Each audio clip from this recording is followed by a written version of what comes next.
Hey everyone, and welcome. If you're getting ready for the CLAT, you know vocab is way more than just memorizing words, right? It's about using them like weapons. Today, we're going to decode 10 really high-impact words that'll give you a serious edge. So, let's jump right in. Look, our goal here isn't just memorization. That's boring.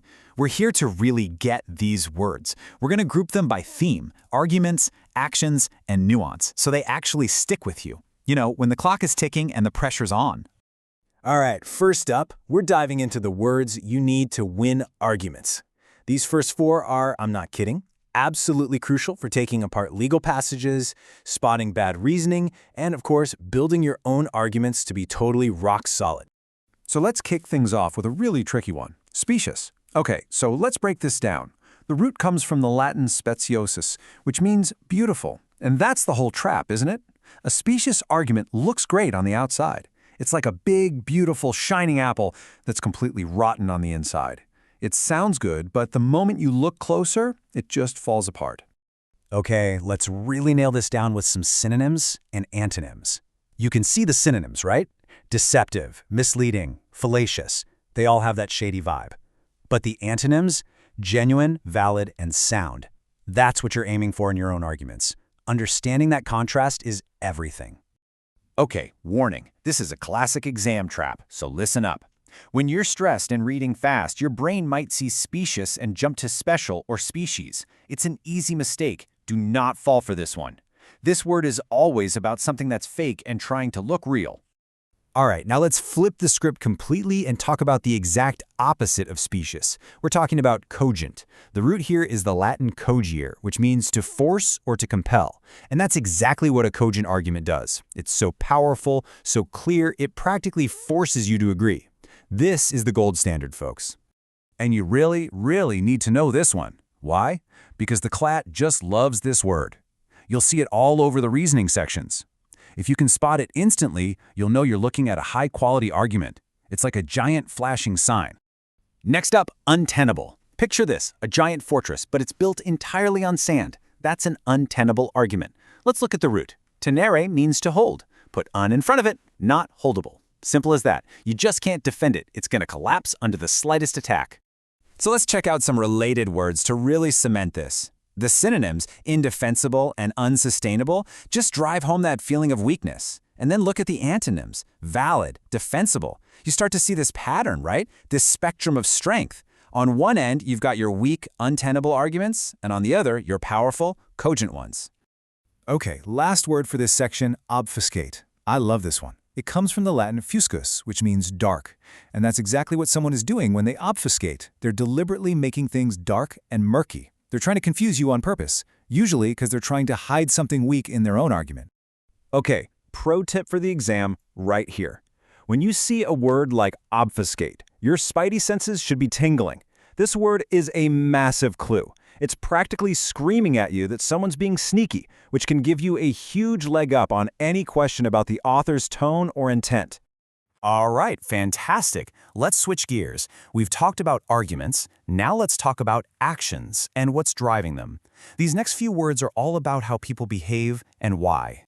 First on our list is intransigent. Let's break it down again. The Latin root transigere means to come to an agreement. Slap that in prefix on the front for not, and what do you get? Someone who will absolutely not agree. This is your classic stubborn person who has dug their heels in and refuses to budge. Okay, now let's compare two different ways of doing something. So on one hand, you have perfunctory. This is when you're just going through the motions. You're doing it because you have to, but there's no real effort there. Think of like a really quick mumbled apology that you don't actually mean. The total opposite? A thorough action done with care and detail. Now, for a really useful, positive word, ameliorate. It comes from the Latin word melior, which means better. And it's that simple. To ameliorate something just means to make a bad situation better.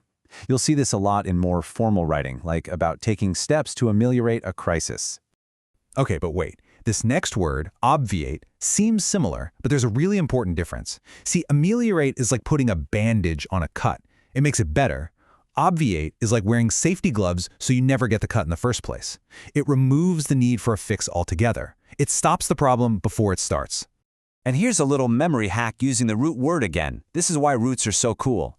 The Latin obviare means to go against. So when you obviate something, you're literally going against the need for it. Pretty cool, right? Okay, we're on the home stretch. For our last section, I've got 2 expert-level words for you. Get these down and your analysis is going to seriously stand out. This is all about precision. First up, disparate. Now, this doesn't just mean different. It's a stronger word. It means things are so fundamentally unalike, they're in completely separate categories. You might talk about the disparate legal systems of 2 different countries, for example. They aren't just a little different, they're built on totally different foundations. Okay, everybody listen. I'm begging you, do not fall into this trap. Disparate and desperate. They sound alike, right? They are not the same thing, not even close. It's such an easy mistake to make when you're in a hurry, so burn this into your brain now. Disparate means different. Desperate means you're out of hope. And our final word of the day is esoteric. This comes from a Greek word that means within, and that's the key. Something that's esoteric is only understood by a small group on the inside. Think about super complex legal theory or deep-cut philosophy. The kind of stuff only a handful of experts in the world really understand. That's esoteric. And that's our 10. Let's do a quick recap of your new precision toolkit. Cogent, specious, untenable, obfuscate, intransigent, perfunctory, ameliorate, obviate, disparate, and esoteric. What a list. So what's the big takeaway from all this? It's simple. Precision in language is power in argument. When you master words like these, you're not just learning vocab. You're gaining the power to tear apart a weak argument and to build your own so clearly and so strongly that no one can deny it. So, I'll leave you with this question. Which of these words are you going to use to make your next point completely undeniable? Think about it. Get out there. Be precise. You've got this.